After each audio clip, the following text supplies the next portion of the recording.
Salve, salve pessoal! A gente vai continuar aqui o nosso curso de Lógica com Java. E antes da gente começar o assunto de hoje, que é estruturas de repetição, é bom lembrar que nessa playlist vai ter os vídeos de exercícios, tanto os exercícios de fixação como os exercícios mais complexos, tá? E aí a ideia é que vocês tentem fazer primeiro, por isso que eu estou liberando primeiro essas aulas mais teóricas, e depois, né, ver os vídeos de exercício, de resolução desses exercícios, para ver se bate com a linha de pensamento de vocês, né? Porque a ideia não é só você observar eu, outra pessoa, fazendo e codificando, né? Você precisa colocar a sua mente para funcionar, né? Para quebrar a cabeça, né? De forma mais simples. Então é preciso que você realmente tente fazer os exercícios por conta própria e use as aulas de exercícios para poder verificar se a sua linha de pensamento, a sua linha de pensamento computacional, ela está batendo realmente como deveria, beleza? E aí, como eu disse, a aula de hoje vai ser sobre estruturas de repetição, também chamado de loops, né? E qual é o objetivo dessa aula, né? É uma aula que é um assunto que é quando começa realmente os alunos a cair a ficha do que é programar, né? Não que seja algo complexo, mas que requer uma virada maior de chave na hora de quebrar um problema e tentar criar a solução, comparado aos outros assuntos que a gente já viu, né? Como estruturas de decisão, operadores, né? A parte de estruturas de repetição é uma parte que geralmente costuma os alunos ter mais dificuldade, por ser, como eu disse, um assunto que requer uma maior virada de chave na hora de você condicionar o seu pensamento, na hora de resolver problemas, né? De forma programática, né? Na estrutura de algoritmo. Né? E aí a gente vai aprender a usar o laço for, o while, o do while, algumas instruções para controlar esses loops, né, como o break e o contínuo, e alguns pontos importantes que é preciso você estar sempre atento para você evitar esses loops infinitos, né, que a gente vai ver, caso você não saiba o que são. Tá?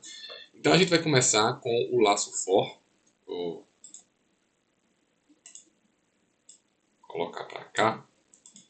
Então, naquele mesmo projeto que a gente está trabalhando, né, que a gente já criou vários arquivos aqui, várias classes, né, como eu costumo dizer para vocês se acostumarem a chamar esses arquivos de classes. Né? Então, a gente vai criar mais um aqui dentro da pasta SLC, que eu vou chamar de loops.java. Nunca esquecer aí da extensão .java e, além disso, né, sempre que criar uma classe, começar ela com letra maiúscula, beleza? Porque essa é a boa prática, essa é a convenção no mundo Java de que toda classe ela tem que começar com letra maiúscula, beleza? Como eu acabei de abrir minha ideia, então eu acabei de criar um arquivo Java, ela entende esse é um projeto Java, né? Então está ativando aqui o JDK pela primeira vez, né? Já que eu acabei de abrir a ideia.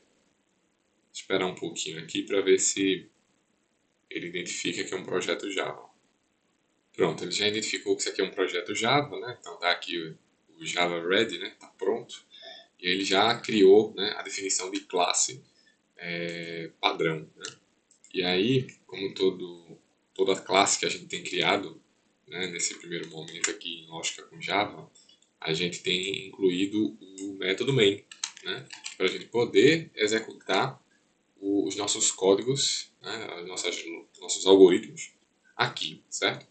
Então, para que serve os laços de repetição? Né? Como o próprio nome já diz, né, repetição a gente tem a ideia o objetivo de repetir, né, inúmeras instruções que são iguais, né, mas que não faz sentido a gente repetir essas instruções várias vezes, né, a mesma instrução várias vezes dentro do algoritmo. Então vamos supor que eu queira imprimir meu nome 3 vezes no terminal, certo? Eu vou usar aqui o sysout, começando aqui com uma coisa bem simples. Vou colocar aqui meu nome, como a gente já viu, né? E vou botar para imprimir 3 vezes, né? Ou seja, com o que a gente sabe hoje, Ctrl S, né, para salvar, Como a gente sabe até agora, a gente tem, né, desse jeito que está aqui, vai ser impresso, né, 3 vezes, um abaixo do outro, o meu nome. Então, eu vou executar aqui.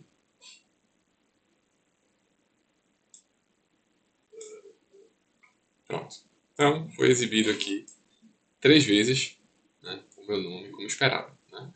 Então, se eu quisesse imprimir agora 5 vezes, né, então é só eu duplicar mais 2 vezes a mesma linha de código. Então, se eu quiser agora 100 vezes, eu precisaria ter que duplicar 100 vezes a mesma linha. Né? E não faz sentido isso. Né? Imagine aí 1000 vezes, 1 milhão de vezes.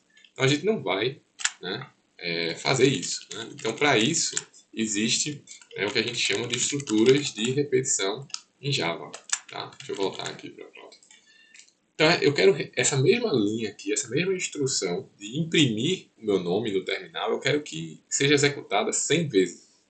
Então, para isso, a gente vai utilizar estruturas de repetição. A primeira delas, né, que é o que a gente costuma usar mais, eu diria, no dia a dia, embora as duas sejam bastante utilizadas, mas na prática a gente costuma usar mais o for. Né? Então, o for é uma estrutura que requer 3 componentes, que você vai declarar tudo aqui dentro desse parênteses. Primeira coisa é uma variável que a gente vai chamar de contador. Então, a ideia é contar quantas vezes a gente quer executar aquele comando, que no caso aqui é imprimir meu nome no terminal. Então, a primeira coisa, um contador. Né? Um contador que vai dizer até quando eu vou executar essa linha de instrução, né? Esse comando de impressão. Então, no caso, eu vou contar, se eu quiser 3 vezes, né? Eu quero 1, 2, 3. Então, no 3 para. Né? Eu não quero mais executar essa impressão. Então, quem vai fazer essa contagem é uma variável que vai guardar essa contagem, né? Esses 1, 2 e 3, que eu vou ter que inicializar esse contador. Né? Então, eu posso começar, no caso, como é uma variável, eu preciso declarar ela. Nesse caso, é uma declaração, é uma variável do tipo inteiro, né? Então vou usar o int. Vou chamar essa variável de contador e vou atribuir o valor inicial 1. Tá? Ponto e vírgula, porque aí vem a segunda parte. Né? Até quando? Né? Qual vai ser uma condição, né, que vai servir de critério de parada para essa contagem? Né? Então, se eu quero 3 vezes, né, para simplificar, eu quero quando essa variável contador for 1, 2 e 3. Então, quando for 3, eu quero que pare. Né? Então, eu posso colocar aqui, eu quero que a condição vai ser que essa instrução ela vai ser repetidamente executada até quando esse contador for 3. Né? Ou seja, enquanto esse contador for menor ou igual a 3, né? Considerando que eu estou inicializando com o valor 1, né? Então, 1 ele vai executar, 2 ele vai executar, 3 ele vai executar. Né? Porque o contador, quando ele for 3, ele ainda atende essa condição. Mas aí, quando o contador for 4, o 4 ele torna essa condição falsa. Né? O 4, se o contador tiver com o valor 4 atribuído a ele, 4 menor ou igual a 3, isso é falso. Então, isso não vai mais executar a linha que eu quero imprimir. Né? Mas aí eu preciso de um terceiro componente. Né? De quanto em quanto eu vou atualizar essa variável contador. Né? Então, no caso, se eu vou de 1, 2 e 3, então eu estou atualizando de 1 em 1. Né? E a gente aprendeu na aula de operadores um operador específico de incremento. Então, o que eu estou fazendo aqui é incrementando esse contador de uma unidade. Né? Então, a cada vez que eu executar essa linha aqui de impressão, eu vou atribuir mais uma unidade à variável contador. Né? Então, eu vou incrementar essa variável de uma unidade. Então, na primeira vez, que a gente chama de primeira iteração, né? Na primeira vez que a gente executar esse println, o contador ele tem valor 1, eu imprimo o meu nome no terminal e aí eu incremento essa variável de uma unidade. Para que na próxima vez que eu executar, na próxima iteração, o contador agora tem valor 2. E aí eu executo novamente a linha do println e novamente eu incremento de uma unidade, para que na próxima iteração o contador agora é de valor 3. E aí ele atende ainda essa condição, executa mais uma vez a impressão. Depois de executar, incrementa novamente o contador para valor 4. Só que aí o 4 ele já não atende mais essa condição. Né? O 4, o contador com valor 4, ele não atende mais essa condição de menor ou igual a 3, porque 4 não é menor ou igual a 3. Né? Torna isso falso. E aí para o processo de repetição. Então é isso. Né? E aí só para, né, finalizar aqui corretamente a sintaxe, você tem que abrir e fechar a chave, e aí o que tiver dentro, né, das chaves, que é o escopo desse laço de repetição, é o que você quer executar múltiplas vezes. Né? Então eu preciso colocar esse sysout, né, com a linha que eu quero imprimir, dentro do escopo, né, dentro das chaves do meu laço de repetição. Tá? Então tudo que tiver dentro do escopo, né, dentro das chaves do laço, é o que vai ser repetidamente executado, considerando que você vai inicializar um contador para dizer a partir de quanto, né, é o valor desse contador, para eu saber até quando eu devo executar ele. Né? E de quanto em quanto eu vou atualizar esse contador. Então, nesse caso, eu estou inicializando meu contador com o valor 1, eu finalizo ele com o valor 3, e ao longo das iterações, né, que são as múltiplas vezes que o comando, né, ou os comandos que você quer executar repetidas vezes, né, é de quanto em quanto eu estou incrementando, eu estou atualizando esse contador. Né? Então, nesse caso aqui, eu estou inicializando o contador com o valor 1, finalizo ele com o valor 3, e de uma iteração para outra, eu estou atualizando de uma unidade. Então, se eu quisesse, naquela situação bem exagerada, né, de 1000 vezes, né, então seria esse caso aqui, em que o contador inicializaria com 1, o meu contador ele pararia quando o valor dele for 1000, e ao longo das iterações esse meu contador ele vai ser incrementado de uma unidade. Beleza? E aí esse println vai ser executado 1000 vezes. Tá? E aí quantas vezes você quiser você pode imprimir ou executar diversas instruções em Java, considerando aqui um critério de parada. Tá? E aí, é, já tornando uma coisa mais realista, né?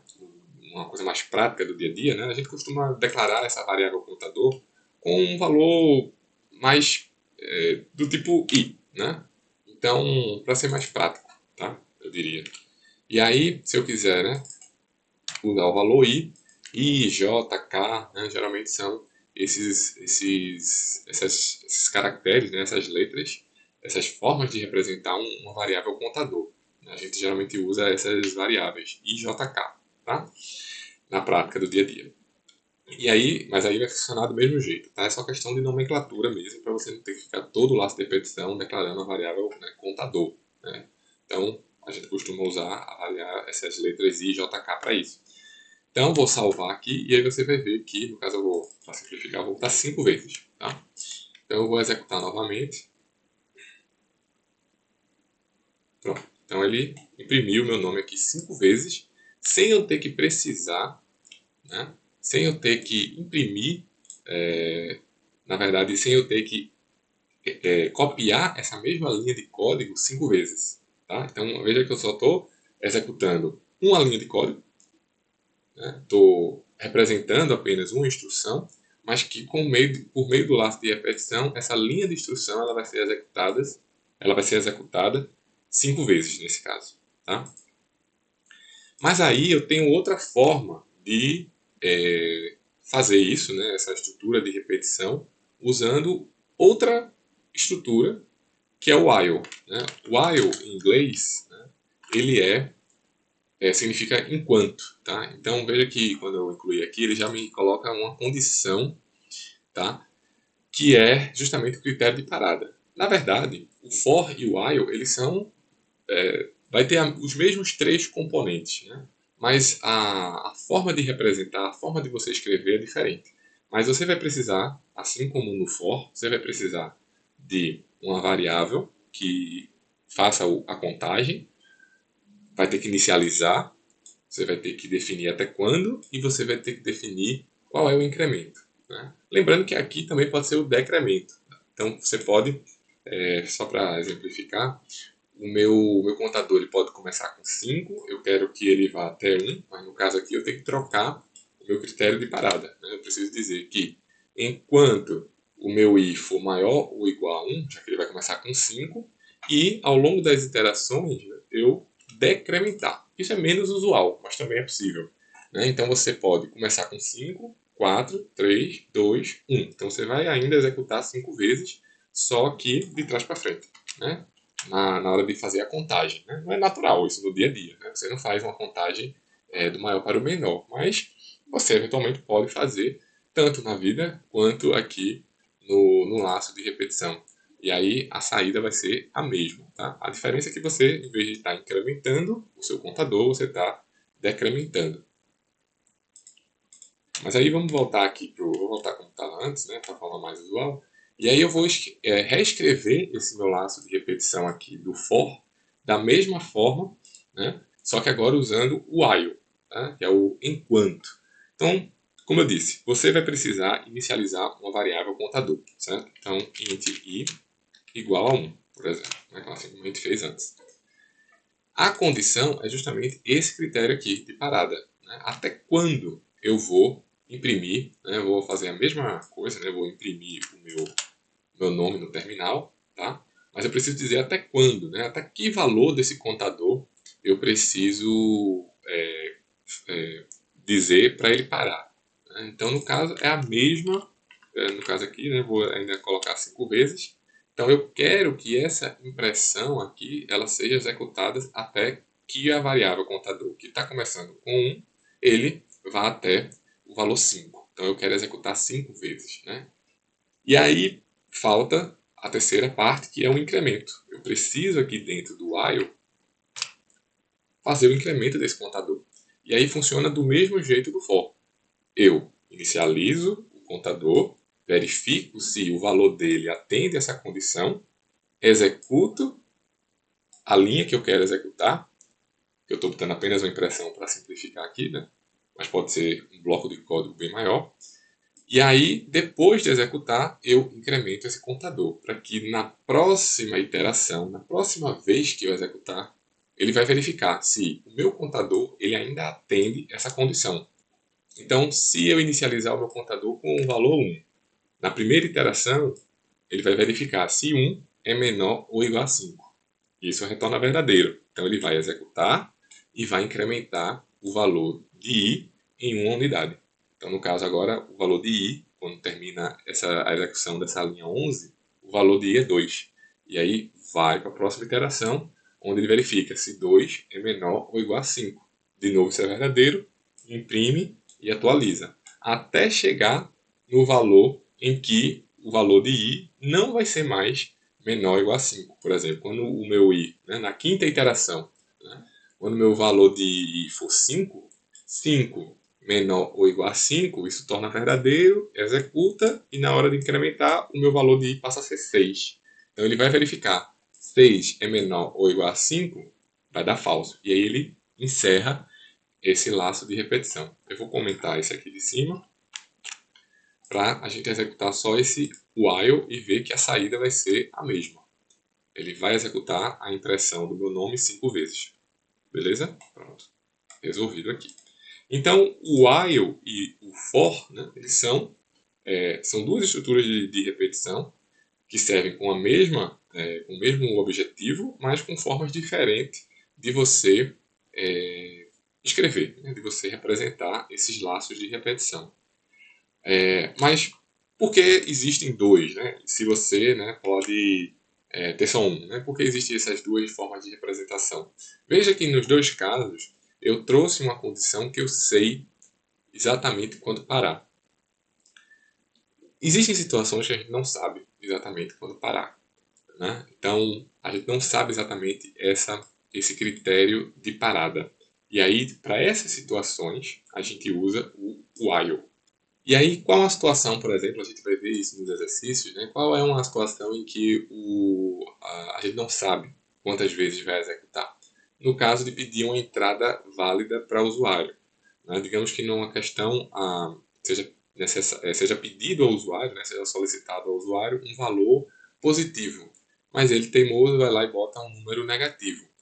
Se ele, a condição, né, do seu código é enquanto for negativo, você solicita novamente o número válido. Então, o usuário ele pode escrever infinitas vezes um número negativo até ele cansar e colocar um número positivo. Então veja que você não sabe quantas vezes ele vai entrar um número negativo. Né? Você não sabe a princípio. Né? Então nessas situações, é possível usar o for em situações como essa? Mas é mais usual usar o while para isso. Em situações em que você não sabe ainda o critério de parada. Beleza? Então, por exemplo, né? Fazendo aqui essa situação que eu disse. A gente vai usar até o scanner para poder solicitar o usuário uma entrada.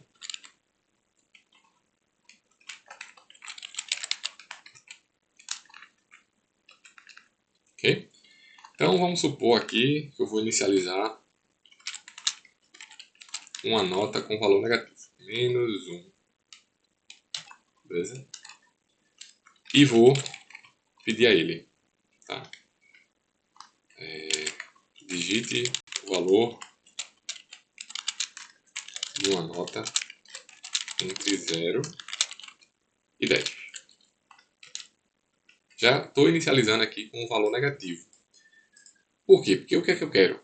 Eu quero que, à medida que o valor de nota for menor que 1, eu vou solicitar novamente uma nova nota.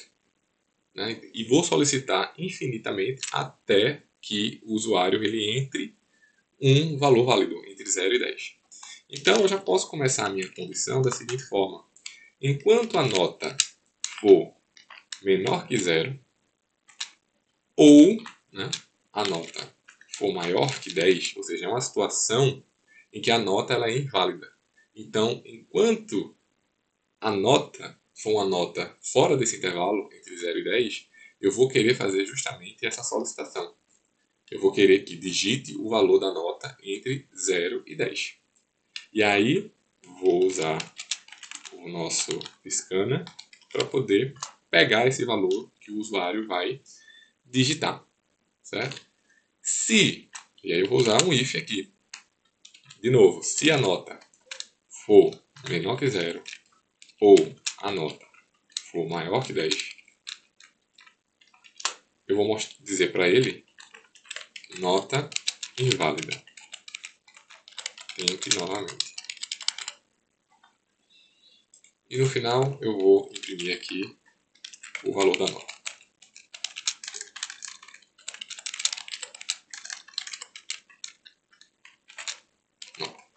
Certo? Pronto. Lembrar que o scanner, né, depois você precisa, depois de solicitar a entrada, né, ou as entradas, você fecha ele. Né? Ponto close. Beleza. Então, enquanto a nota for menor que 0 ou maior que 10, então está fora do intervalo, né, de validade, ele vai solicitar o valor para o usuário, né? Considerando que eu estou inicializando com o valor da nota -1, então ele já vai, essa condição já vai ser verdadeira. Então ele já vai solicitar o valor entre 0 e 10. E vai salvar esse valor na variável nota. Né? Então a variável nota ela vai ser atualizada de -1 para qualquer valor que o usuário digitar. Se esse valor que ele digitar ainda for menor que 0 ou maior que 10, ou seja, ainda for um número inválido, ele vai dizer que é nota inválida e volta aqui para verificar se essa condição ela ainda continua sendo verdadeira.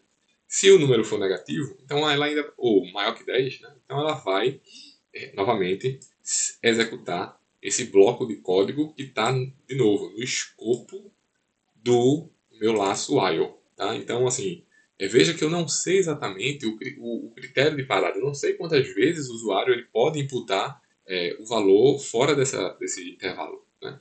Então, ele pode colocar uma vez, duas vezes, três vezes, 1 milhão de vezes. Né? Então, eu não sei exatamente qual vai ser o critério de parada. Eu sei que o critério de parada vai ser quando a nota for entre 0 e 10. Mas quantas vezes o usuário vai entrar um número que não está nesse intervalo? Eu não sei. Então, para situações como essas, a gente costuma usar esse laço while, beleza? Então vamos só executar aqui para a gente testar. Pronto, digite o valor entre 0 e 10. Eu vou botar de menos 2. Ele vai dizer nota inválida, tente novamente. Então ele executou aqui essa linha de código. E aí vai para a próxima iteração. Verifica se essa nota está dentro desse intervalo. Não, não está, né? Então essa condição ainda continua sendo verdadeira, porque a nota menos 2 ainda é menor que zero. Então, de novo, ele pede, ou seja, de novo ele executa o trecho de código que está aqui dentro. Ele novamente solicita o valor entre 0 e 10. Então, se eu botar de novo menos 5, vai dizer que a nota é inválida, tente novamente e de novo solicita um novo valor. Então, eu posso fazer isso infinitas vezes, que ele vai ainda sempre solicitar, né? Vou botar agora um valor maior que 10, 12, 17. Então, veja que eu posso fazer isso infinitas vezes, né? Até eu digitar de fato um valor 9, por exemplo. E aí ele encerra a execução do programa porque ele está aqui imprimindo o valor da nota. Então, para situações como essa, em que a gente não sabe exatamente o critério de parada, é que a gente costuma usar mais o laço while, beleza?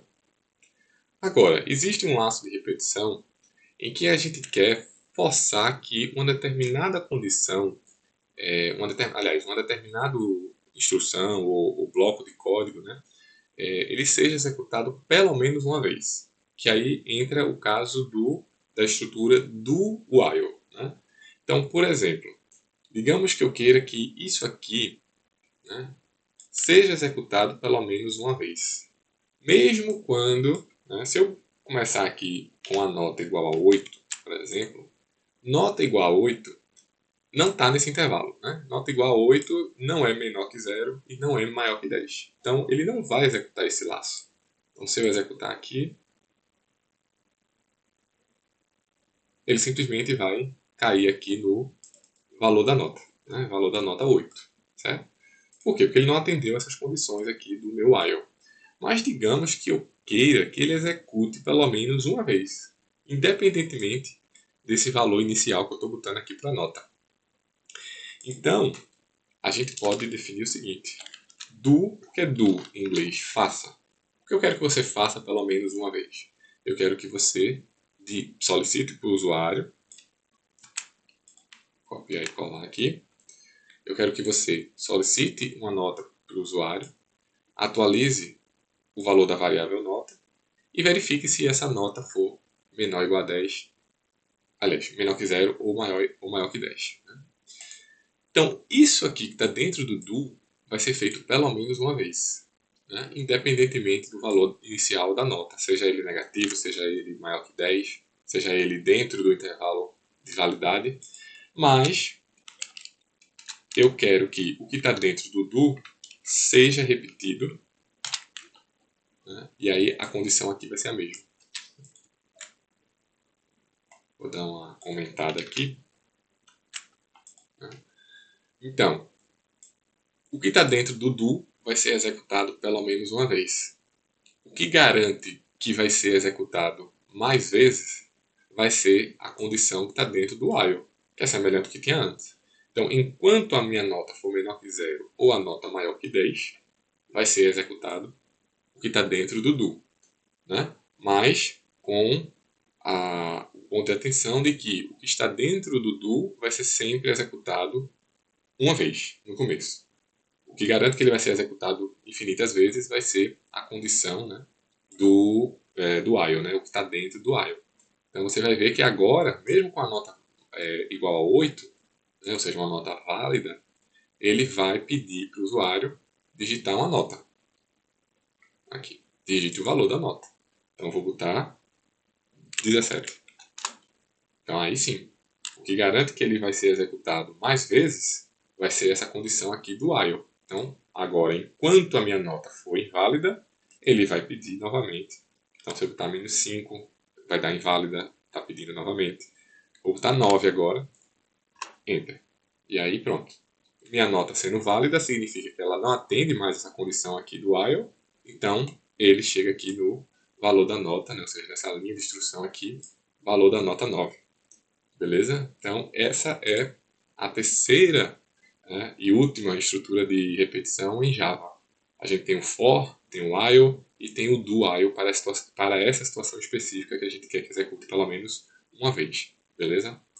E assim, nada impede que a gente tenha laços de repetição dentro de laços de repetição, da mesma forma que a gente tem estruturas de decisão alinhadas, né? Ou seja, uma estrutura de decisão, um if-else, dentro de um if-else, que tem outro if-else. Né? Então a gente pode ter situações em que a gente tem um laço de repetição dentro de outro laço de repetição. À medida que a gente for fazendo os exercícios, a gente vai vendo situações em que isso é necessário, beleza? Mas aí, para finalizar esse assunto de laços de repetição, a gente vai ver duas palavrinhas reservadas do Java que são importantes, pois elas têm eventualmente a sua necessidade de serem utilizadas.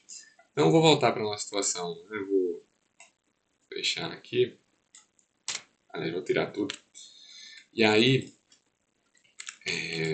vamos colocar aquele nosso for novamente. Né? Vou botar aqui o valor inicial 1, o valor inicial 5, e aí um ponto de atenção aqui. Se eu inicializo uma variável, né, contador, com o valor 1 e finalizo aqui com a condição i menor que 5, né, eu sempre pergunto em sala de aula quantas vezes, né, o laço de repetição aqui dentro, né, eu vou botar para imprimir o valor de i, né, o valor do contador. Quantas vezes isso vai ser executado? E aí é importante, né, importante essa pergunta porque essa condição ela é que define realmente quando vai ser quando o seu laço de repetição vai ser encerrado. E aí, ou então, é importante também saber porque quantas vezes vai ser executado. Né? E essa pergunta ela é importante porque é o que define quantas vezes o seu laço vai ser repetido. Isso pode impactar de alguma forma a lógica do seu problema, né? Porque se deveria imprimir, executar 5 vezes, né? Mas você eventualmente está vendo que está sendo executado 4 vezes. Por quê? Né? Se você queria que executasse 5 vezes, né? Fosse repetido 5 vezes. Porque esse seu critério de parada aqui, se você quer que execute 5 vezes, ele precisa ser, o meu contador, ele tem que incluir o valor de 5. Né? Então, o contador, do jeito que estava, né, eu inicializo com 1. Quando é 2, ele atende essa condição. 2 é menor que 5. 3 é menor que 5. 4 é menor que 5. Mas 5 não é menor que 5. Então, ele não vai executar 5 vezes. Ele vai executar até quando o meu contador for 4. Porque é o último valor de i que torna essa condição verdadeira. Porque quando o valor de i for 5, o 5 não é menor que 5. E aí é falso. Então veja que ele vai executar aqui, né, considerando aqui o meu contador inicializando com 1 e aqui essa condição i menor que 5, veja que ele só executa 4 vezes. Porque quando ele atualiza depois do 4, atualiza o contador para 5, né, essa condição é falsa. Né, o 5 não é menor que 5. Agora o 5 ele é menor ou igual a 5. Né? Então quando você bota igual, você está incluindo o 5 nessa comparação. E aí sim ele vai executar 5 vezes. Agora, um outro ponto de atenção é que, geralmente, em programação, independente de linguagem, a gente começa essa contagem com zero. Né? Então, a gente começa a contar em programação com o valor zero. Então, se eu quero que seja executado 5 vezes, inicializando com zero, aí volto para aquela condição de antes. Porque aí o meu contador ele vai de 0, 1, 2, 3, 4, 5 vezes. Né? Então, é uma situação mais. Veja que aqui ele executou, né, 5 vezes. Né? Então ele imprimiu o valor de 5. Aliás, ele imprimiu o valor de i, né, do contador, né, ao longo de 5 iterações.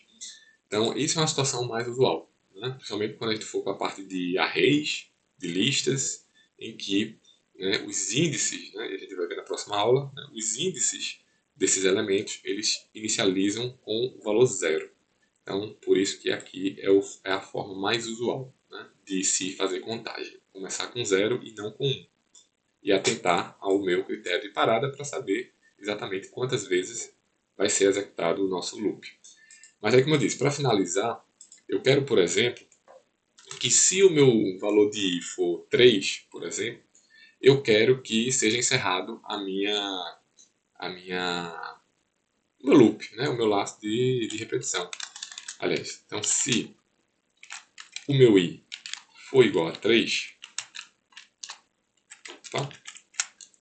Aqui, tá? Eu vou executar o que a gente chama de break. Então, o que é que o break faz?